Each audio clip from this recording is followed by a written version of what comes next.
Chapter 9, Letting Go. In this chapter, we start getting our hands dirty and having fun. Imagine letting go of industrial consumer society. What might that look like?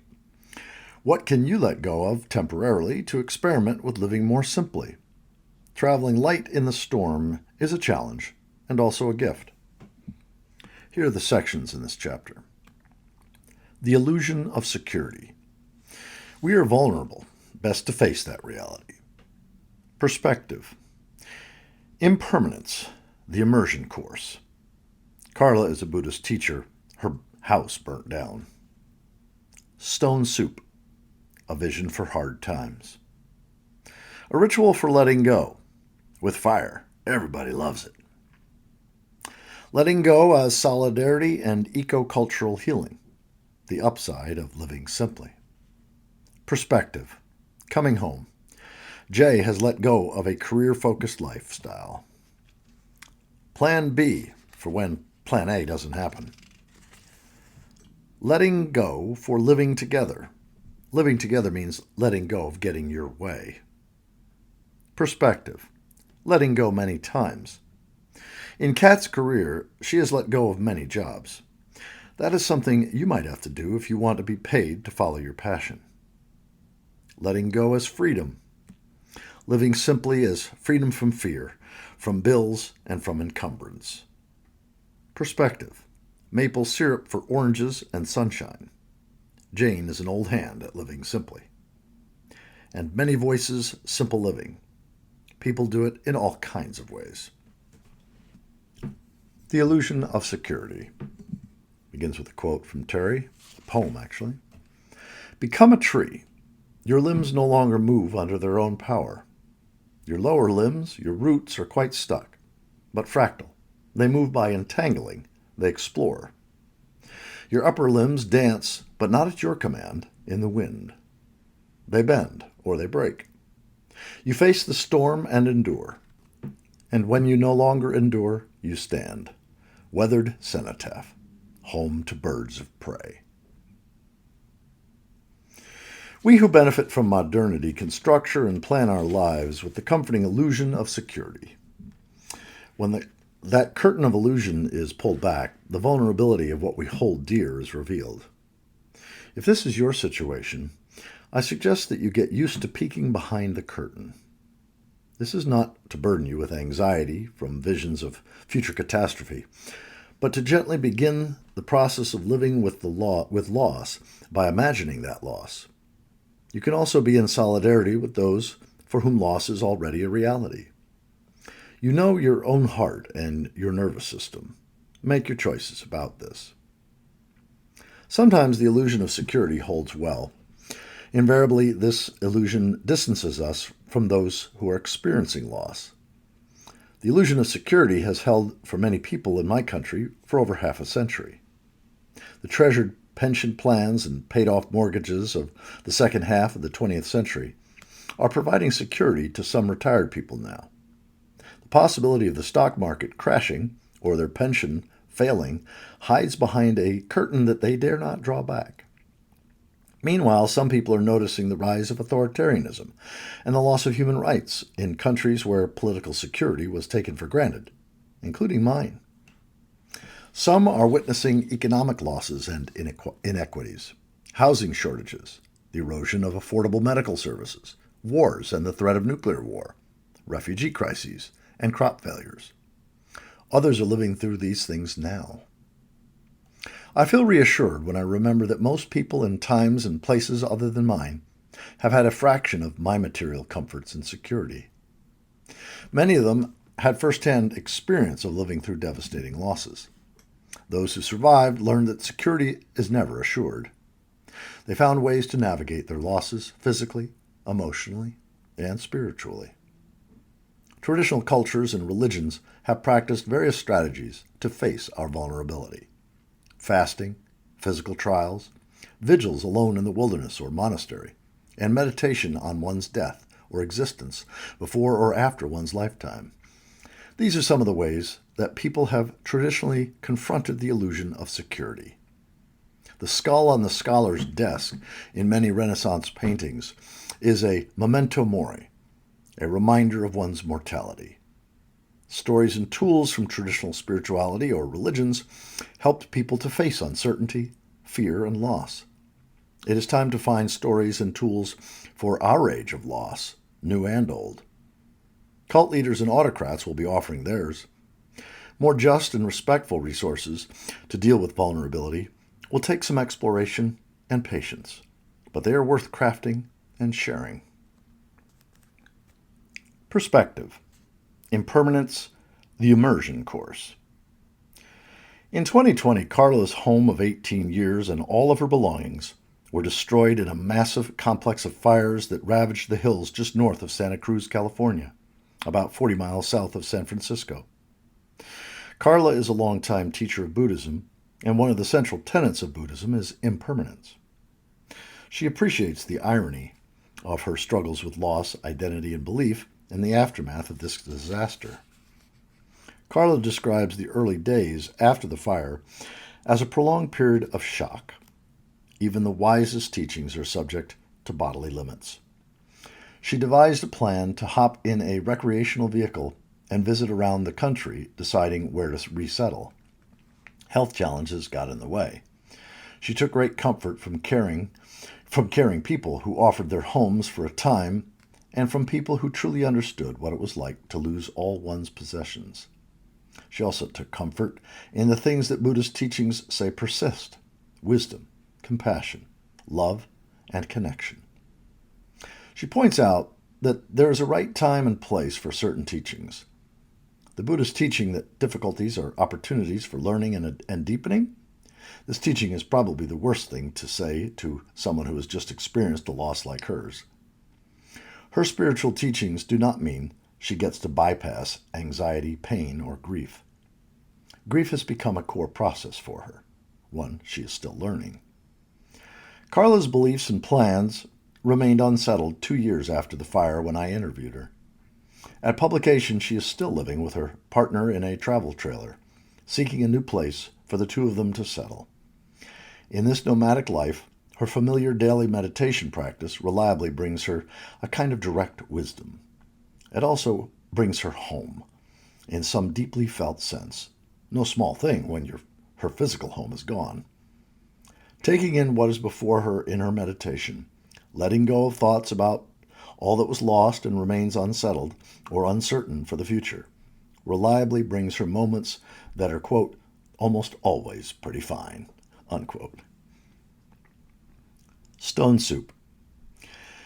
In a vision, I'm cooking stone soup for a large group over an open fire. I am crying. I desperately want to feed them something better than thin broth, something with enough fuel to keep them going. Then we seat ourselves in a circle around the fire, waiting for our stone soup.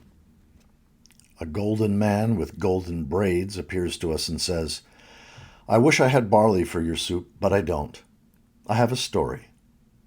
The story is about the people who let go.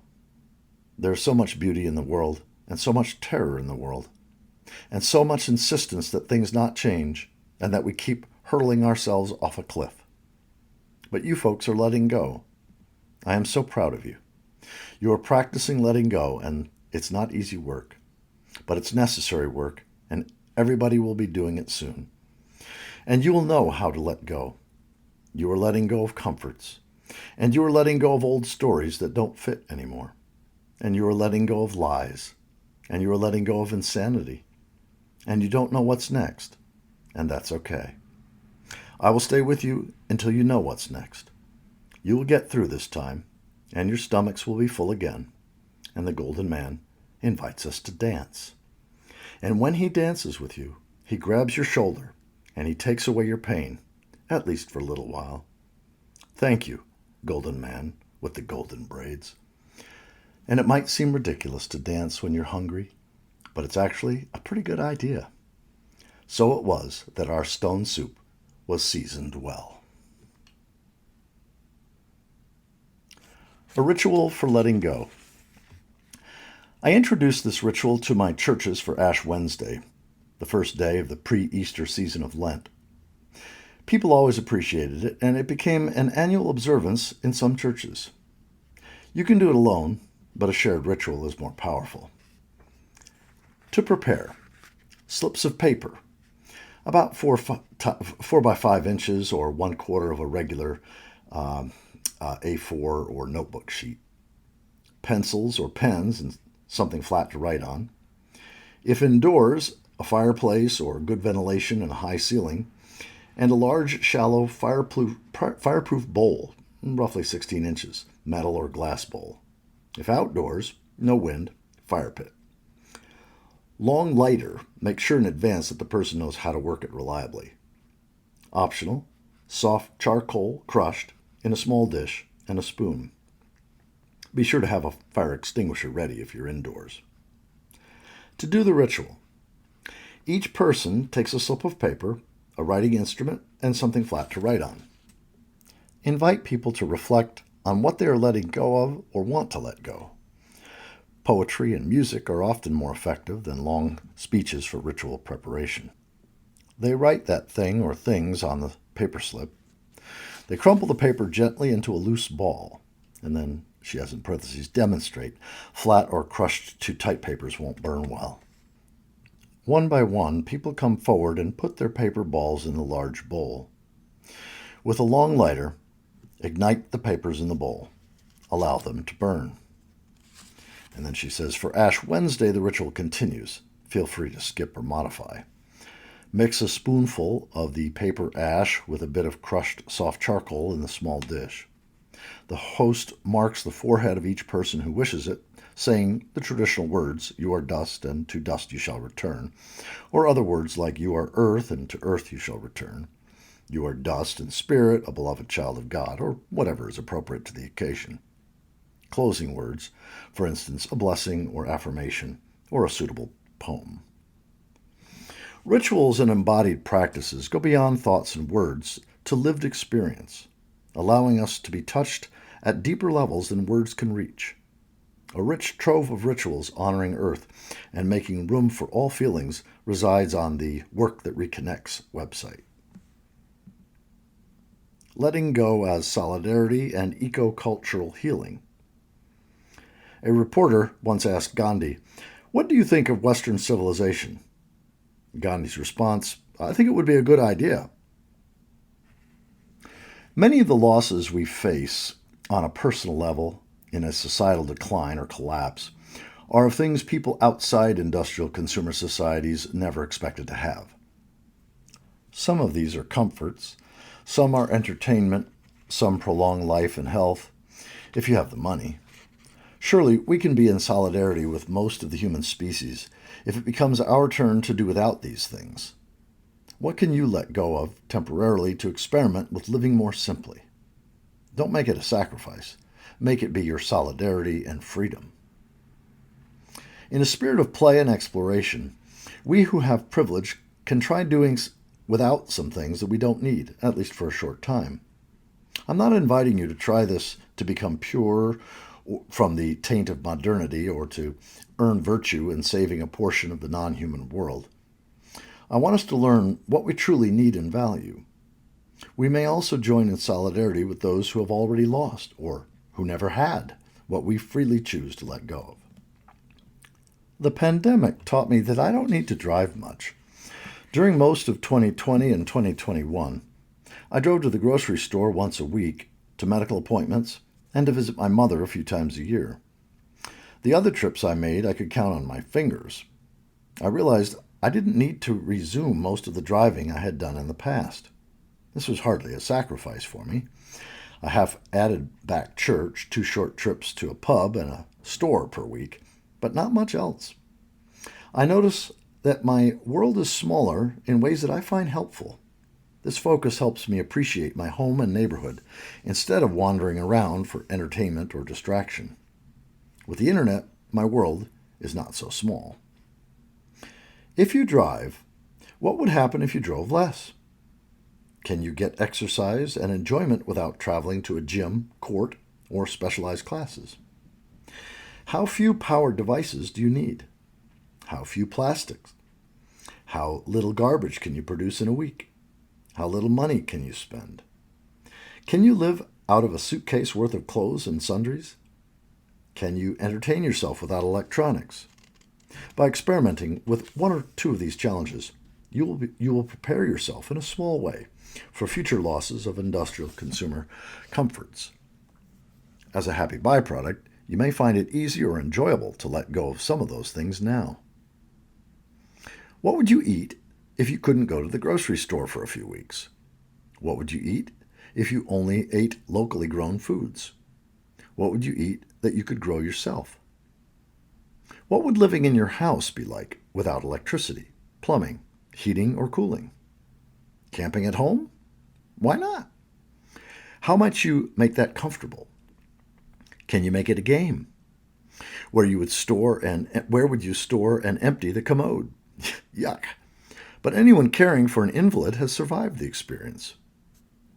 Outdoor and camping stores and prepping websites have lots of pricey gadgets to sell you. Be careful that letting go, quote unquote, does not become a reason to buy new equipment and gadgets aside from some emergency basics. I am frightened by the number of people I know who owned 2 homes, while so many people in my area can't afford 1 home. Occasionally, can you use your home or homes to shelter others?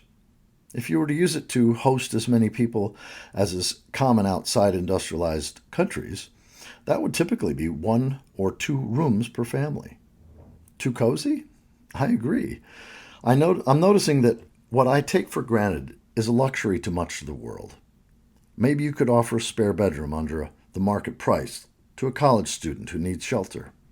Temporary and very simple in their expectations. You could offer or use a free homestay through various organizations on the web. And I hope it goes without saying that you could open your home to refugees. You could try the Buy Nothing Challenge for a week, a month, or, I'm told most effectively, a year. You could try a Zero Waste Challenge for a fixed period as well. In all these experiments, you'll discover what is easy to let go of and what is hard. You can learn how to deal with the pangs of loss. It's all about the stories we tell ourselves. As you've been reading this, pay attention. What sounds doable or exciting to you? What sounds scary or just impossible? Please remember to try any experiments in letting go with a playful spirit. Not to prove virtue, relieve guilt, or fix anything, but to learn what it's like to live more simply and develop the muscles for letting go. I'm going to read that again. As you have been reading this, pay attention. What sounds doable or exciting to you? What sounds scary or just impossible? Please remember to try any experiments in letting go with a playful spirit, not to prove virtue, relieve guilt, or fix anything, but to learn what it's like to live more simply and develop the muscles for letting go. Then when it becomes necessary or compelling, you will know how to let go of something. In the meantime, you will have a bit of confidence that comes from knowing what to expect. I have just given you more than a year's worth of exploration. I haven't tried most of these letting go experiments myself. What appeals? If you are new to simple living, start with just one thing. See if you can entice a buddy or a group to join you. You can research options, learn together, and share your struggles and laughs. Perspective. Coming home. Jay lives in Eastern Australia. We met her in Chapter 6. Recently, she let go of a busy career and a continent-hopping lifestyle. Jay and her partner had leapfrogged nationally and internationally for a dozen years, one finding a job in a new city and the other following a few months later. She had defined this as success. She hadn't pictured herself settling down. Yet she realized that in the face of great uncertainty about the future, being near family made sense, and having a home and garden could make staying in place enjoyable. Jay's partner got a job in a small town nearer to their families, and they bought a house there. She and her partner are currently living on his income. She is near national parks, the ocean, and public transit. Still newish, she is immersing herself in the neighborhood and local community, as she's always done after a move. She has time to visit her family at leisure, not just one hectic visit a year. She's realizing that her career is not the priority it used to be. Work until retirement? Is she going to have a retirement? Maybe she should enjoy today while her partner's job supports their living costs. This was a challenge, letting go of her assumptions that a modern woman should have a career. She is not currently seeking a paid job, instead taking time to decide who she is and what she will do in these strange times. Don't imagine that she's idle. She's been signing up for all kinds of volunteer projects that happen to be fitted for hard times.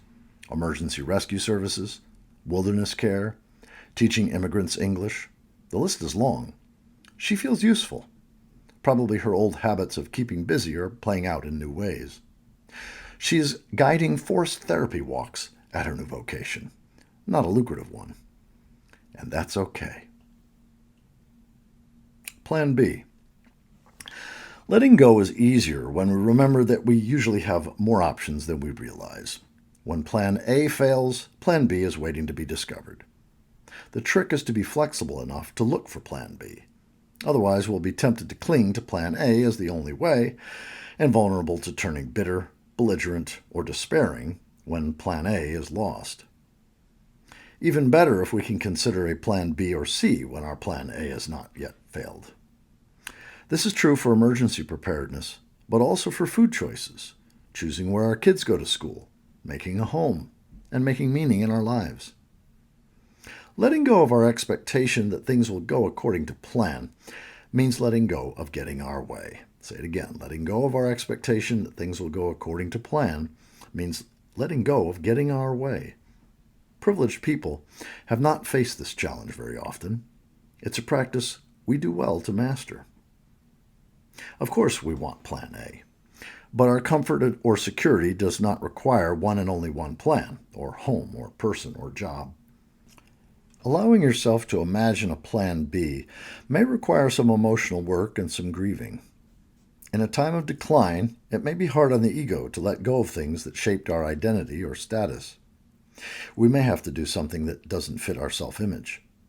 We may have to ask for what we need to live. A certain self-image and perceived independence are two more things we might need to let go of. Resorting to our Plan B may challenge us deeply, but it will also leave us more creative and more flexible, and thus resilient. Letting go for living together. Those who live with family or in an intentional community practice a daily give and take. Who decides what? Who is responsible for what? We don't get our Plan A when the other household members don't follow that plan. Thinking it should be otherwise is another luxury that industrial consumer society might have taught us to expect. Individual choice is always subject to negotiation with the choices of others. Holding my choices loosely, paradoxically, allows more room for negotiating my best outcome with my spouse. Scott doesn't like being told what to do. As we explore our feelings and ideas, we discover new options. As I experiment, he may find some of my choices aren't as bad as he thought, and I find the same. How much do your experiments in letting go impact other members of your household? Are you willing to let go of their buy-in to your plan? Instead, can you try some lifestyle changes solo while you are still in the relationship and household? You can probably do a lot of experimenting solo before making any drastic change that your living partner or partners resist. You may be able to recruit their participation for a trial run that you assure them isn't permanent. Moving house, for instance, is a big decision that can usually be given a test run. If you are still opposing your partner, do you want to examine your motivation? What is the urgency of your Plan A? What result are you seeking? Must you be right or pure? Do you imagine you can escape industrial consumer society?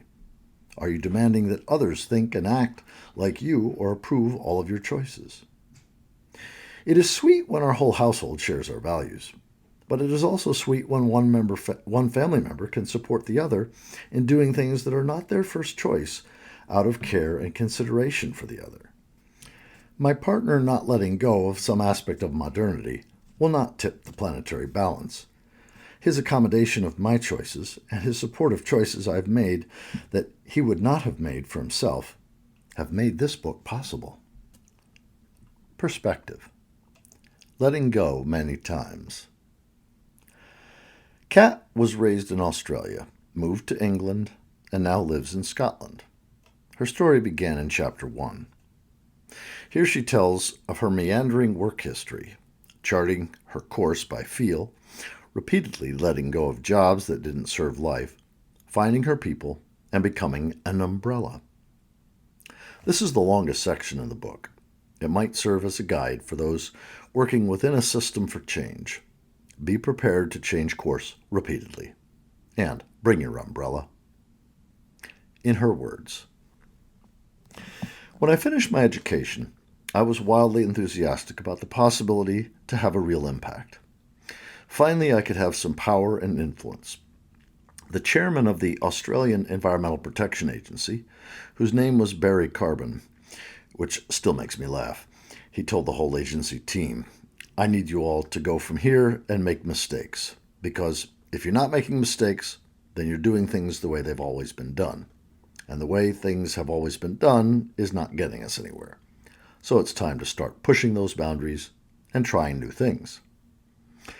And then, little by little, although I didn't see it at the time, I became disenfranchised, or I lost faith. I was gathering information on and observing the natural environment, but none of that information was translating into any meaningful policy or any meaningful direction of travel. So I moved on from being a researcher.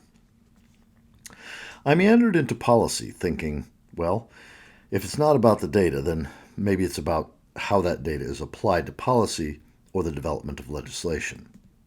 But I realized after a period of doing that work that actually wasn't where the impact was either. So then I migrated into regulation. I thought, maybe it's about regulation. Maybe we just need to stop the people doing the things that are wrong. And we need to find them, and that's how we interrupt these patterns of extractivism and disrespect and disregard of the environment. So I worked around enforcement for a period, and then realized that that wasn't making any earthly difference at all. We were only penalizing and punishing little operators who weren't having much impact. When we prosecuted large organizations, they factor that shit into their balance sheet.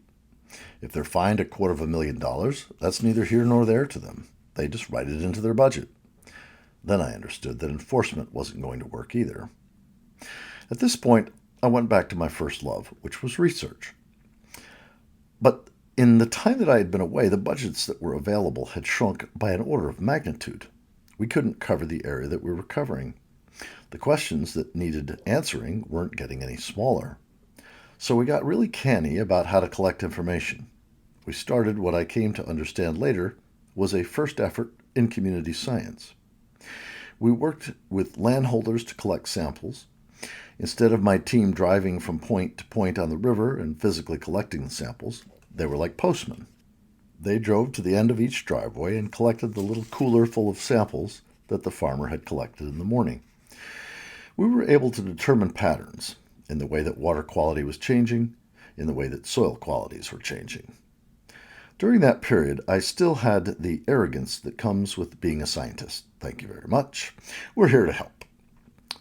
Until the farmers started asking questions and landowners and community started saying, what is this information and what is it telling you and what does that mean and why does that happen?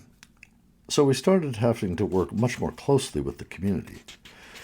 All we can tell you is that there's a huge spike in phosphate concentrations this month from this area. They said, oh, well, that's when such and such ripped out all their grapevines, or that's when they logged that piece of forest at the top of the hill. What's really powerful is giving people access to that information and allowing it to inform their daily choice in terms of when do they apply their fertilizers, when did they plow, did they plow at all, do they shift away from agronomy into another thing. That connection started to feel really powerful. My discontent with being part of a government agency really set in at that point because my allegiance, I suppose my empathy, my connection, was with those people outside of the agency who were taking this powerful stuff and it was making a difference. Maybe not at a global scale, but it was making an enormous difference right there on the ground. I broke a lot of rules in terms of sharing information. My personal values and my personal ethics were such that I would only ever be very transparent and very open. Government agencies don't like that. There's a line to be towed. There's a script to be followed, and I wouldn't follow it. My tenure in government became vulnerable then. I would get personal telephone calls from chief executives of the agency telling me to wind my neck in. Or why did I give away that piece of information? Why was I doing this? Why was I doing that? I wasn't actually doing anything that would warrant being fired, so they slowly clipped my wings to the point where I just sat at the desk crunching numbers. My life became a bit soul-destroying. Next, I was given the invitation to work in a private consultancy. We specialized in an innovative, cutting-edge niche. We weren't writing environmental risk assessments. We weren't working with large multinational companies around how to get permission to rape and pillage the planet. We were working with really wicked challenges that the conventional system had no solution for. We designed and delivered the first entirely passive wastewater treatment system in the Southern Hemisphere for a community on an island that was hard to get to.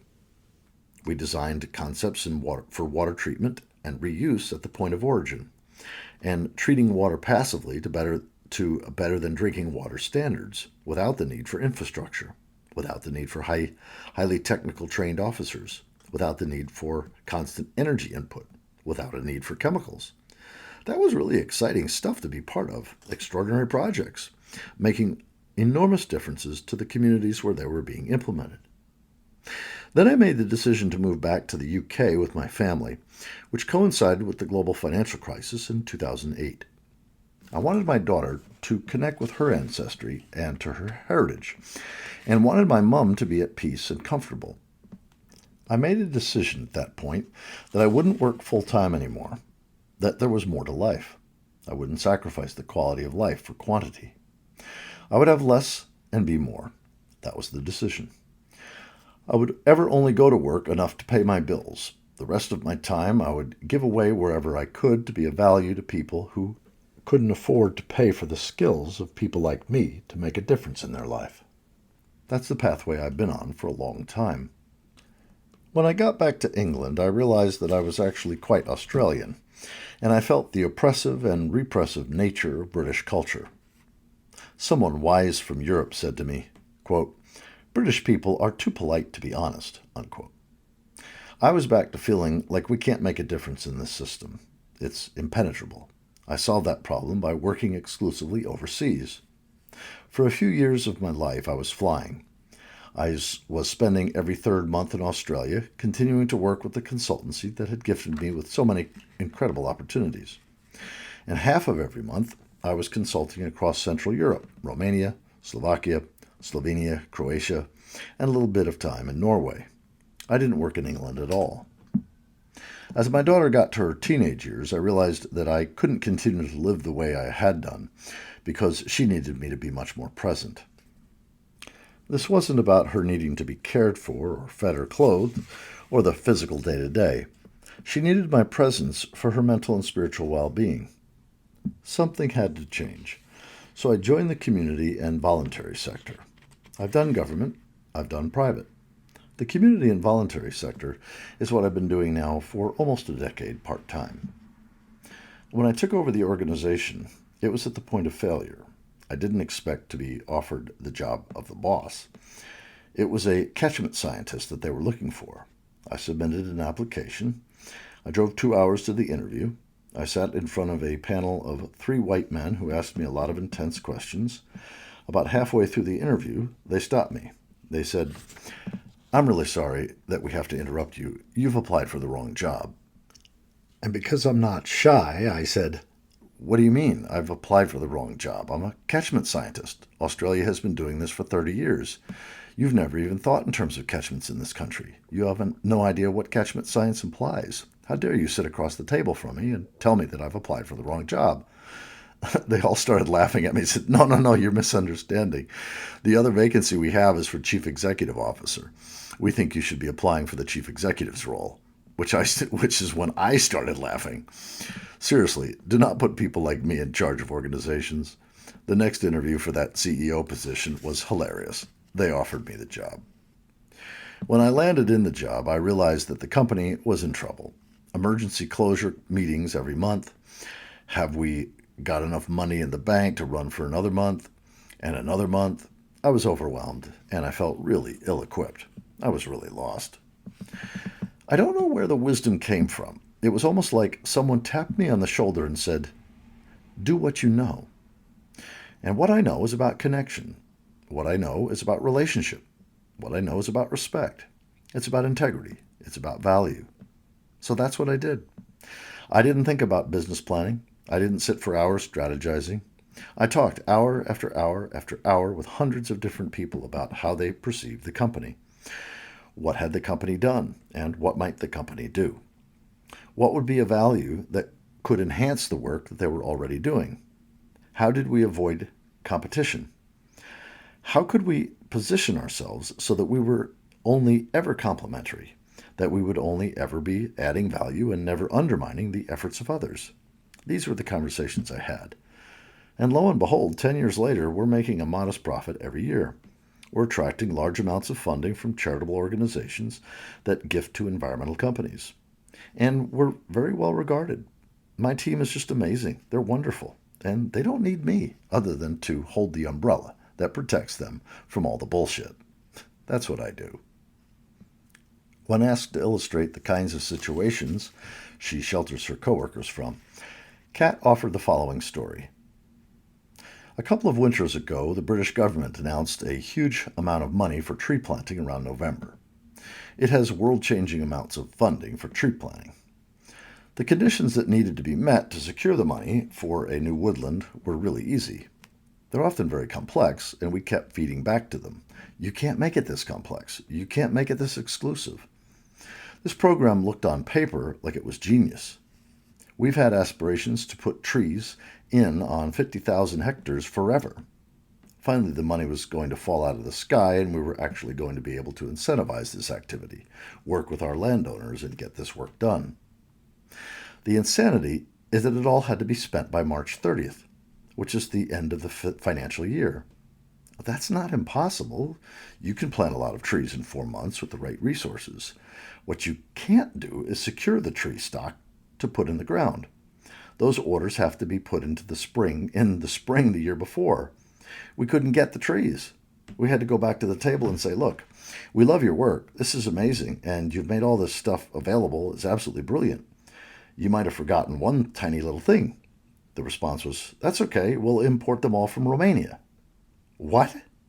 They're not thinking about biodiversity or ecosystem integrity. It's just get the trees in the ground.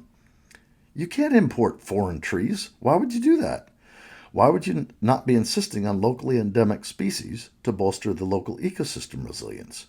So none of that money made it into the ground. If it weren't for the Deep Adaptation Forum, I don't think I'd be still there holding the umbrella. I think I'd have given up. I'd have been crushed under the weight of it because it was really hard. You talk about straddling two worlds. If I hadn't found the second world, the first world would have been my undoing. Because I was exhausted emotionally, physically, spiritually, and mentally. I mean, I'm still exhausted. It's horrid. But then I go into a deep adaptation space, and I'm reminded of all the other riches that life has to offer and that are away from the nonsense, that system which is so incredibly toxic if you have any sensitivity. Letting go as freedom. A quote from Henry David Thoreau. The cost of a thing is the amount of life which is required to be exchanged for it. If you could let go of your job, would you? Would you feel freed if you did? If you let go of your car? Of consumer culture? My work is temporary, so it's been easy for me to let go of paid work for a time, to explore unpaid vocations and refresh my spirit. All that was required was living on Scott's paycheck, which was easy for us. Yes, I recognize my privilege, and some of my neighbors managed to be deeply in debt with incomes like ours. I did have to get over the message from industrial consumer society that I have worth when I have a paycheck. I am free to work on projects I value that don't pay me. I'm also free to step away from the ones that no longer fit and take up new ones that also don't pay, like writing a book for a niche market. Generous people have experimented with living simply and then producing guidebooks, videos, and blogs. These people are happy to share their experiences, often for free. The Mennonite-influenced Living More with Less helped me many years ago to redeem my parents' Great Depression-shaped attitudes toward money.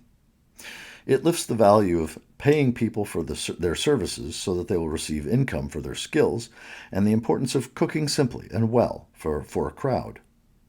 Vicki Robbins' Your Money or Your Life is a classic about freeing yourself from the mental bondage of money and consumer culture. Jacob Lund Fisker is wonderfully systematic in laying out his approach to ERE, which could be either early retirement extreme or emergent Renaissance ecology. ERE is an answer to the question, how can I, as a middle-class Westerner, run my life such that I am not a net drain on the world or society, protect myself from the risks of societal dissolution as much as possible, and maximize my autonomy? Jacob finds that the work of meaning-making is a crucial and very individual part of stepping away from the rat race of industrial consumer society. He loves learning practical skills to increase his freedom from the need to use money. Remember, he has plenty of time not working at a paid job. Skills he values include sewing, bicycle repair, cooking well, and furniture making. Jacob's generous web resources are fun to peruse as I consider experiments in letting go. He makes theories, tables, and wikis to explain his ideas and experiences, because he would like you to join him. This individual approach is not a fix for our predicament. Nothing is. Instead, it is an opportunity to pull free a few threads of our entanglement in industrial consumer society. As we tug on this tangle of destructive behavior, we discover where the knots are tight or loose. The free play may be different for each of us. The small ways in which we can get free and enjoy our freedom will be valuable information for other people who want to be free from the traps of our industrial consumer society. As we untangle ourselves a little, we create capacity to make small webs of mutual support and skill sharing outside that system. All of this is work, physical work, mental work, and relational work. Or is it? Work is what we must do. Play is what we get to do. It does take time and energy to untangle ourselves a little from industrial consumer culture. If you have no time or energy, you are more than tangled. You are strangled. Start by figuring out how to get enough space to consider your options. Perspective. Maple syrup for oranges and sunshine. Jane lives in Vermont and has been living simply for many years now. She wrote a book about living simply. In 1986, Jane and her partner Sky made a commitment to homeschool and homestead. So they made do on 2 part-time incomes for a total of $7,000 a year with 2 little kids. And they pulled it off. They did that by growing food and taking care of home repairs themselves, not eating out or traveling, and not spending money on much of anything. They lived off the power grid, so they had no utility bills. They have never had health insurance, and they didn't get very sick. Later, when their incomes increased, they started saving money by living the same way that they had done when they had so little. Despite the additional expenses of moving into town and buying more food instead of growing almost all of it, they still lived very simply. The family was happy with their own company. They used the library. They still gardened, and they made their own fun with board games and card games. Jane meticulously kept track of all their expenses and income. She knew where every dollar went. She read Vicki Robbins' Your Money or Your Life. That book taught her to invest her savings until her investment income matched expenses, the crossover point. She and Sky got to the crossover point by saving their modest incomes with this frugal living and were able to retire in their mid-50s with ongoing expenses of $20,000 a year. In 2006, that was enough for them to go to France to buy a tiny houseboat, spending summers in France and the winters in New Orleans helping to rebuild homes after Hurricane Katrina. Seriously. Please understand, they actually did this on $20,000 a year. Buying a houseboat in France? They got bargain flights and repaired a rickety boat. They rode bikes and took walks. Food and wine were cheap in France. They still didn't buy stuff or go out to eat. Jane has received 2 small inheritances that she has used to build and rehab modest homes. Jane is not worried about the economic disasters affecting her, and she is generous with gifts and hospitality. She will spend money on one non-essential that she loves, travel, but she doesn't spend much. Once, when her children were little and her parents lived in Florida, she had no money in the budget for travel. Determined to see her family and sunshine, she popped the kids into a car and drove from a Vermont winter to the Florida sun. She funded that car trip by bartering 20 gallons of her homemade maple syrup to a Florida orange grower and then selling all the oranges her car would hold back up in Vermont. Jane has never owned a dishwasher, microwave, dryer, or any fancy home gadgets. She claims that's a significant way to save money. She swaps and borrows with a neighborhood buy-nothing social media group, and she improvises. She invites us to try going a week or a month without visiting the grocery store. It might not be fun, but it would be a learning experience. We can build confidence to face future shortages. More guidance from her experience is found in her book, Freedom Through Frugality. Jane can live simply and enjoy it. So I can probably live with much less than I think I can and enjoy it. Jane loves the freedom and confidence her lifestyle have given her. And she has a large plot of land by a lake in Vermont where you can build a tiny home and garden with her. Many voices, simple living. Here are specific things people have done to live more simply that they have found fun, rewarding, illuminating, or satisfying. I have done very few of these things, but they expand my ideas of what is possible. I was overwhelmed with responses in the Deep Adaptation private Facebook group on this topic. This is a sampling. Use it up, wear it out, make do, or do without. I think doing anything is better than nothing. Our culture is fostering our uselessness so that everything can be sold to us. I think doing anything to push back against the de-skilling is good. And from an adaptation perspective, I think that coming to know that you can do things helps you try new things. We're all going to have to do a lot of new things we were unfamiliar with in the future, and not feeling incapable is a great start. What makes you feel nourished? I left my university job. I work as a community organizer these days. We run mutual aid food hubs, support local farmers markets, do anti-racism work, and tend to permaculture gardens. It's what makes me feel nourished. Another person says, I invite folks to take up a meditation practice aimed at helping to regulate their nervous system, developing strategies to manage stress, and lowering my stress more generally. Made it easy to let go of things without having to deal with the withdrawal symptoms. Cooking and gardening are popular. Here's 4 experiences with that. I learned how to walk into a kitchen and cook something I liked out of the ingredients or leftovers at hand.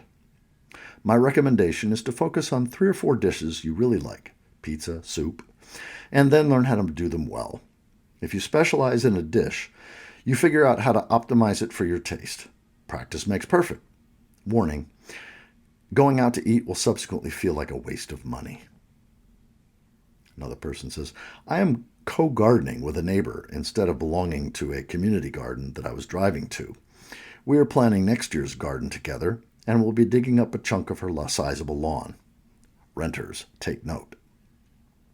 Another person says, I have been harvesting a lot of annual and perennial weeds that grow abundantly around here. I didn't even plant spinach this year. We get lamb's quarters, chickweed, redroot pigweed, nettles, sow thistles, and plantain, to name a few. They're great in salads or stir-fries. I even blanch and freeze them. And next one says, for us, growing as much of our food as possible has been both freeing and fun, and so much more healthy. It means cooking and eating at home. We share with friends and neighbors. We work to close the loop, so compost and use our urine for fertilizer. I have stopped buying any outside amendments. It's very rewarding to learn new, simple skills. Various challenges and systems can kickstart a new lifestyle. Here's 2 examples. Many years ago, I did a 30-day minimalist challenge, and it completely changed how I viewed stuff. It opened the door for a lot of changes in a pretty small amount of time. Another person said, I usually invite people to do a buy nothing challenge for a minimum of 9 to 12 months. It forces one to become creative and find meaning outside the consumer system when it's no longer possible to buy solutions. The first 3 months are pure withdrawal and complainy pants mode. After half a year, people have found viable substitutes. After 9 to 12 months, some don't want to go back to their old ways. Here are several other contributions. I got rid of the TV 20 plus years ago, gave my car away a couple of years ago to a young man who needed it to get to work. Now I walk almost everywhere: bank, grocer, pharmacy, post office. For medical trips, my area does have an option if I call a week ahead. We have a group of people we trust, and they do not necessarily know each other. But if today I have extra produce, I have enough canned, fermented, and dried, then I just give it to someone who can use it. I trust that they'll reciprocate at some point. It's been such a beautiful thing. It happened with all kinds of tools, random household items, and labor.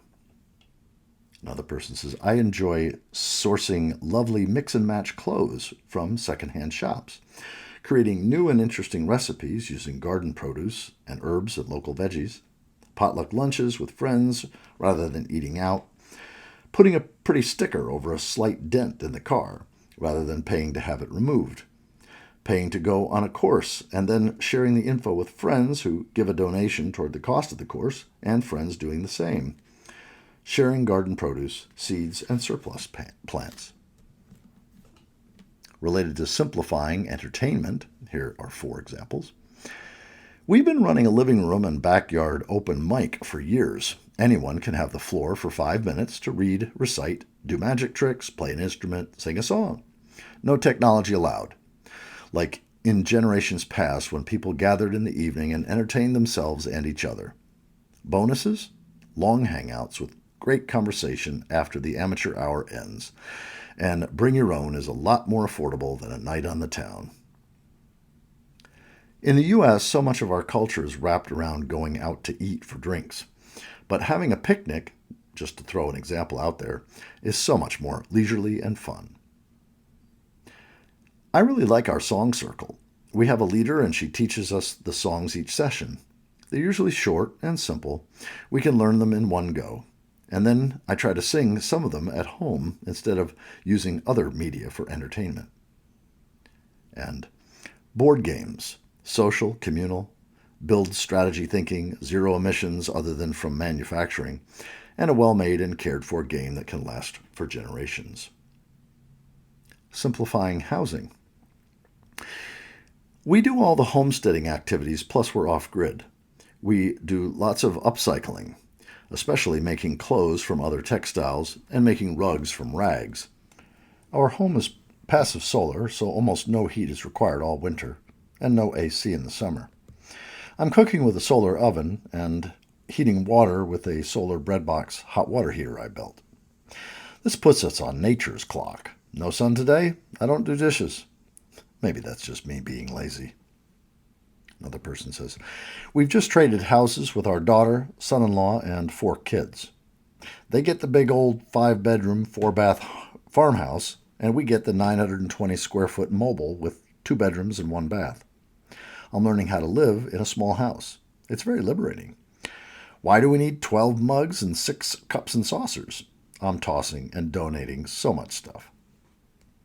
Another person says, our house is much smaller than the houses of our peers and in much worse cosmetic condition. Everything is crooked. It has mice, so we got a cat, and it is so much more crowded compared to our peers since we have 4 kids. We love it. This has allowed my husband and I to limit work hours and set clear boundaries about how much of us our workplaces can have.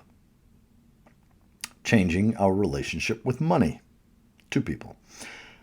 Having no debt is a huge simplification. I recently opted, when my laptop died, to get a refurbished computer at a price I could pay off in 1 month, rather than getting a new laptop that would have dipped into my savings or caused me to use my one credit card. Not only do I stay out of debt, but I'm recycling technology. Double win. Another person says, before I buy anything, I ask myself why I want it. If the answer seems reasonable, I then ask myself if there's another way to get what I want without buying new. Can I borrow this item? Can I find it used? Can I substitute something else for it? I've been at this a long time, so the conversations with myself tend to be rather short at this point. What approach toward living more simply appeals to you? Remember, the point is to experiment, learn, have fun, and be free to make choices that fit your life and your values. Summary and reflection. Security is an illusion. We're all vulnerable. We always were. It's best to face that reality and practice letting go of the extras of industrial consumer society that will not last. Losing her home to wildfire tested Carla's Buddhist teaching about facing impermanence. No matter how sound our philosophy is, profound loss still affects us bodily. A vision of what might happen when times get tough. Dancing helps. A ritual for letting go. Fun and suitable for a group. Try it. Letting go of the extras of industrial consumer society is solidarity with the wider human and non-human world. Let's have fun experimenting with living more simply. Have a plan B for when plan A doesn't work out. Letting go is an excellent skill to practice when living with others. Kat describes her quest to keep contributing her skills to people and to our earth home. It has involved a lot of letting go. Letting go can be liberating from the rat race, from stuff, from bills, from financial enslavement. Jane shared a little bit of her experience with living simply over many years, including a crazy road trip. And people share all kinds of ways they live simply, at least by the standards of our industrial consumer society.